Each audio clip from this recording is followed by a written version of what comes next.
Hello everyone, Dawn here. This is a new blog. It's a video blog just of me, not interviewing anybody, but just talking. And it's a exploration into a new way of communicating with you that might be a little bit more interesting than just reading words of a talking head. And so I'm going to give this a go, see how it turns out, see how you like it, and I'd love to have your feedback. But before I just start talking, I just have to capture this incredible beauty that's happening on the wall up here. And this is just the natural, let me get it, the natural light that is creating this amazing pattern on the wall. And I just thought it was so beautiful. You can see the leaves that are reflected, that are moving up there, and the light. Okay, anyway, that's probably enough of that for you guys. So I'm going to have a seat over here, and hopefully this won't have too much light from the background window. My blog today, I'm going to entitle Seeking Happy Nobodies. And the thing that really brought this about is, as I've stated before on my blog and with the release of my book, We Came Here to Play, my intention is that I'm going to interview people on this blog who are making a difference in the world. And from profits that I hope will be coming from the book, that I could give 30% of that to helping to fund those people in those projects. So this is a little new spin on that.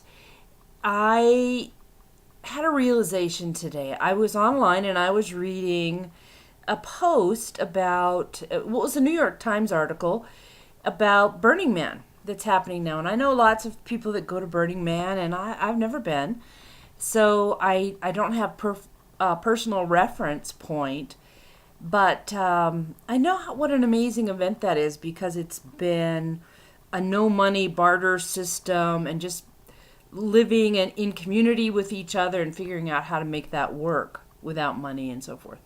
But this article was talking about how that's kind of changed a little bit with the money from Silicon Valley billionaires, well-known people who've made a lot of money on the big technological services that a lot of us have come to rely on.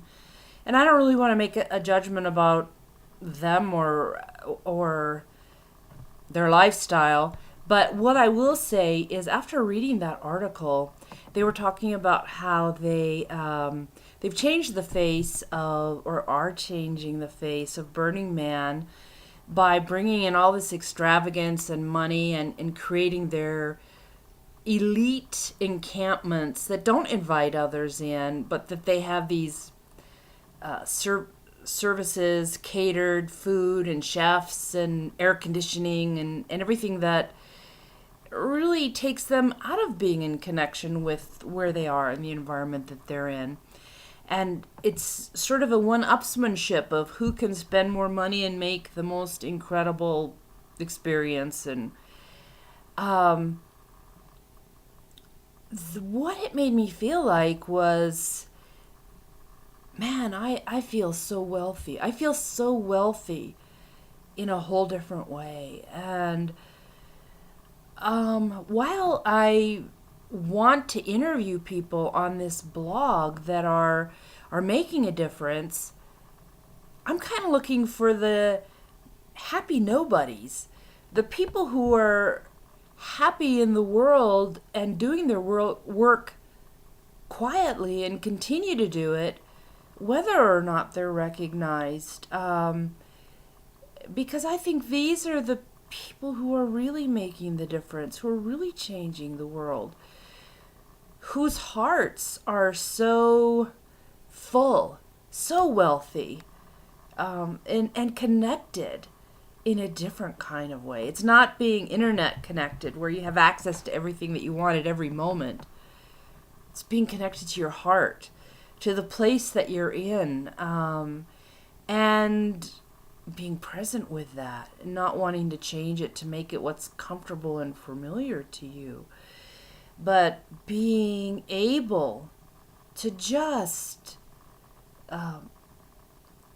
find out what's there, who's there, and to touch lives in ways that money can never touch lives. So as much as I want to be able to have an abundance of money to gift to and to help projects happen, what's more important to me is to feature people on this blog and in these interviews that have a wealth beyond anything that could ever be touched in the world, who are just so loving and so kind. And as I say, they don't do it because they get noticed. They do it because it's the only way that makes their life meaningful. The other thing, in waking up to feeling so abundant today, after reading that article, it was like, wow, I feel like one of the wealthiest people in the world. By material standards, certainly I'm not.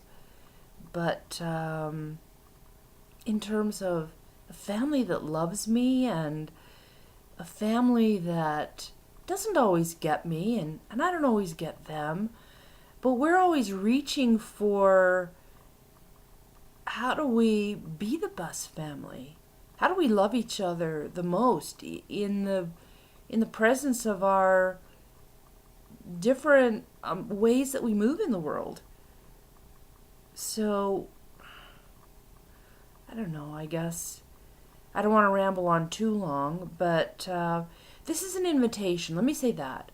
This is an invitation to let me know about people in your lives that I might start interviewing in these blogs that just are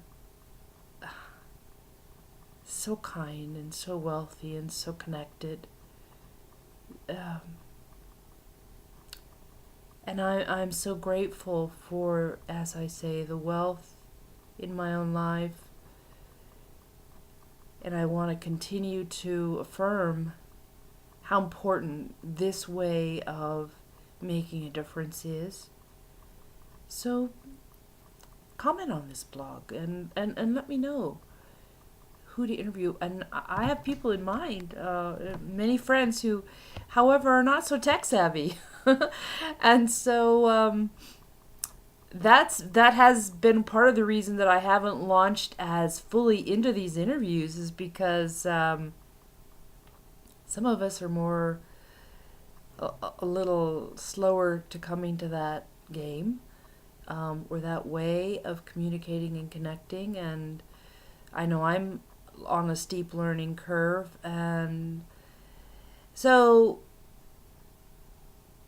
okay, I'm not going to say anything more. I'm going to leave it on that and say, let me know if you like these little personal video blogs, and let me know if who I can interview,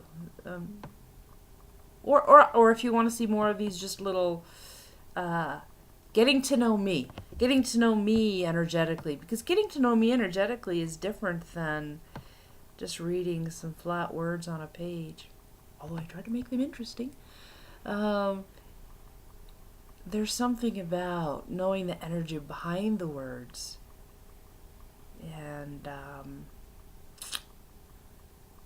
don't know, feeling so much love and appreciation today. And as I say, so much wealth.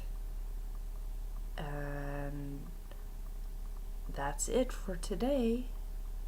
So all you happy nobodies out there, come and play with me. I love you. Bye.